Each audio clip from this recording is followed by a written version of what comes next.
Hi friends, कैसे हैं आप सब। आई होप आप सब अच्छे होंगे। दोस्तों, आज हम बात करने वाले हैं बायोलॉजी के बहुत ही इंपॉर्टेंट टॉपिक पाचन तंत्र अर्थात डाइजेस्टिव सिस्टम के बारे में। दोस्तों, पाचन में दांतों का भी बहुत महत्वपूर्ण योगदान होता है, इसलिए हम दांतों के ऊपर पहले से ही वीडियो बना चुके हैं। उसकी लिंक आपको डिस्क्रिप्शन बॉक्स में मिल जाएगी।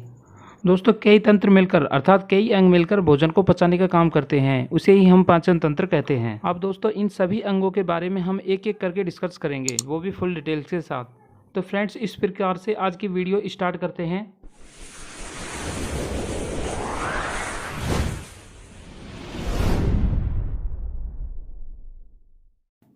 दोस्तों, पाचन की बात करें तो बहुत अधिक बड़े पदार्थों को छोटे पदार्थों में तोड़ना ही पाचन कहलाता है। जैसे कि हम रोटी खाते हैं तो दांत उसे छोटा करते हैं, परंतु दांत उसे पूरी तरीके से छोटा नहीं कर पाते हैं। तो दोस्तों, इस प्रकार से जटिल पदार्थों को सरल पदार्थों में बदलना ही पाचन कहलाता है। अब देखो दोस्तों, पाचन कुछ चीज़ों को होता है और कुछ चीज़ों को नहीं होता है। जैसे कार्बोहाइड्रेट, प्रोटीन और वसा, इन तीनों को पाचन होता है।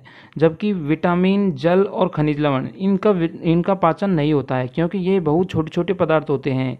इनको सीधा अवशोषण कर लिया जाता है, अर्थात इनको तोड़ने की ज़रूरत नहीं होती है, इसलिए इनको सीधा अब्जॉर्ब कर लिया जाता है। वैसे दोस्तों, पाचन का मुख्य कार्य होता है भोजन से ऊर्जा का निर्माण करना। दोस्तों, भोजन शुरुआत से लेकर लास्ट तक जिस नली में घूम रहा होता है उसे हम आहार नाल कहते हैं। और उस आहार नाल में साइड साइड से ग्रंथियां होती हैं जो कि पाचन का काम करती हैं, उन्हें हम पाचन ग्रंथि कहते हैं। ये ग्रंथियां साइड साइड से आहार नाल में एंजाइमों को छोड़ती रहती हैं ताकि भोजन का पाचन हो सके। तो फ्रेंड्स, इस प्रकार से पाचन की क्रिया दो चरणों में होती है, एक है आहार नाल और दूसरी है पाचन ग्रंथि। तो दोस्तों, पहले बात करते हैं आहार नाल की। आहार नाल की लंबाई 32 फीट होती है। इसमें मुख्य गुहा, ग्रासनली, आमाशय, छोटी आंत, बड़ी आंत और गोदा, ये सभी आते हैं। और पाचन ग्रंथियों में आती हैं लार ग्रंथि, जठर ग्रंथि, लीवर और पित्ताशय, अग्नाशय तथा आंत्र ग्रंथि। अब इन सबको हम एक एक करके फुल डिटेल के साथ डिस्कस करेंगे।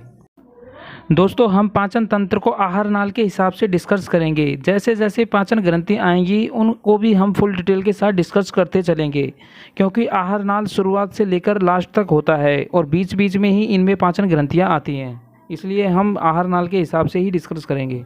तो फ्रेंड्स, सबसे पहले बात करते हैं मुख्य गुहा की। इसके अंतर्गत जीभ और दांत आते हैं। दांतों के बारे में हम पहले डिस्कस कर चुके हैं और जीभ का पाचन में कोई योगदान नहीं होता है, वो सिर्फ स्वाद के लिए होती है। अब दोस्तों, इनके अलावा मुंह में 3 पाचन ग्रंथियां होती हैं जिन्हें हम सलाइवरी ग्लैंड कहते हैं। वो इस प्रकार से हैं, एक है पैराटिक, यह ग्रंथि सांपों में जहर का काम करती है, और दूसरी होती है सबलिंगुअल और तीसरी होती है सबमैंडिबुलर।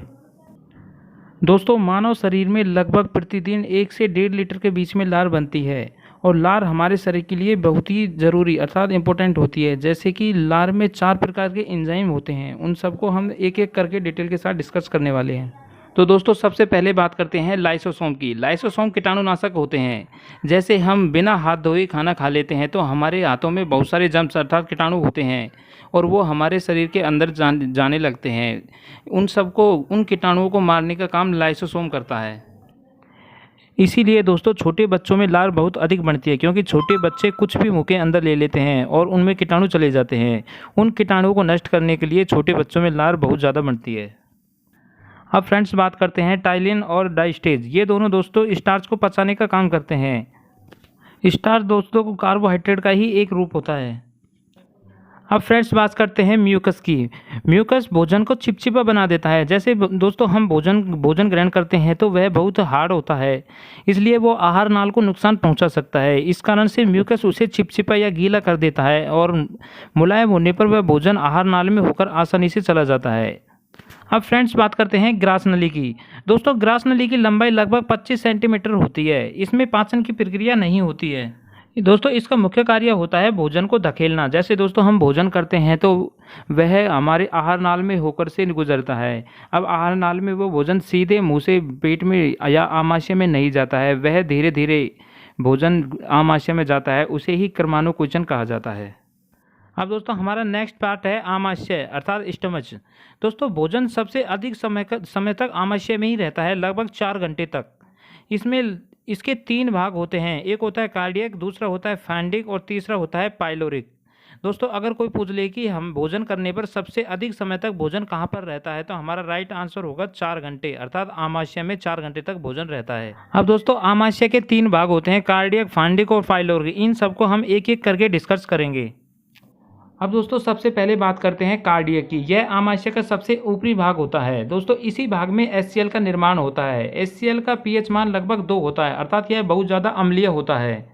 जिन कीटाणुओं को लाइसोसोम मुंह में नहीं मार पाता है, उन कीटाणुओं को HCl हार्मोन के द्वारा नष्ट कर दिया जाता है। यह दोस्तों इसका एक और मुख्य कार्य होता है कि यह भोजन को छोटे छोटे टुकड़ों में तोड़ देता है ताकि पाचन करने में आसानी हो। अब दोस्तों बात करते हैं आमाशय के सेकंड पार्ट फांडिक की। दोस्तों इसमें कांटा जैसी संरचना पाई जाती है जिसे कि रूजी कहा जाता है। यह भोजन को रोक कर रखने का काम करती है। जैसे कि हम कह चुके हैं कि भोजन 4 घंटे तक आमाशय में रहता है, तो उसको 4 घंटे तक रूजी रोक कर रखती है। जब हमें बहुत ज़्यादा भूख लगती है तो हम कहते हैं कि पेट में चूहे कूद रहे हैं। दोस्तों वो रूजी के कारण ही होता है, क्योंकि भूख लगने पर वो रूजी में कांटे जैसी संरचना होती है, वो चुभने लगती है, उसे ही पेट में चूहा कूदना कहते हैं। अब दोस्तों बात करते हैं पाइलोरिक की। यह पेट का अर्थात आमाशय का सबसे लास्ट भाग होता है। इसमें एक ग्रंथियां पाई जाती है जिसे कहते हैं जठर ग्रंथि। दोस्तों जठर ग्रंथि से जठर रस निकलता है।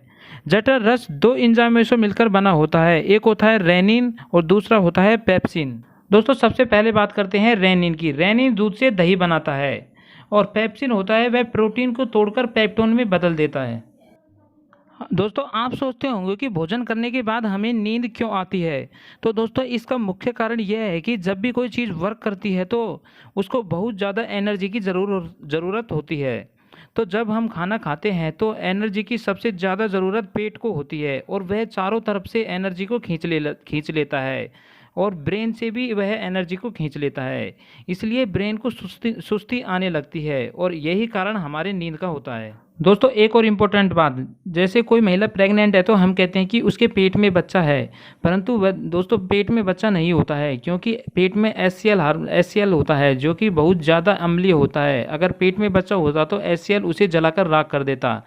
इसलिए दोस्तों बच्चा पेट में ना होकर के बच्चा यूट्रस में होता है, जो कि पेट के ठीक नीचे होता है। दोस्तों वीडियो बहुत अधिक लंबी हो जाने के कारण आगे के पार्टों को हम नेक्स्ट वीडियो में डिस्कस करेंगे। तो दोस्तों ऐसे ही वीडियो देखने के लिए हमारे चैनल को लाइक कीजिए, चैनल को सब्सक्राइब कीजिए एंड शेयर कीजिए। बाय बाय दोस्तों, मिलते हैं नेक्स्ट पार्ट में। Thanks for watching.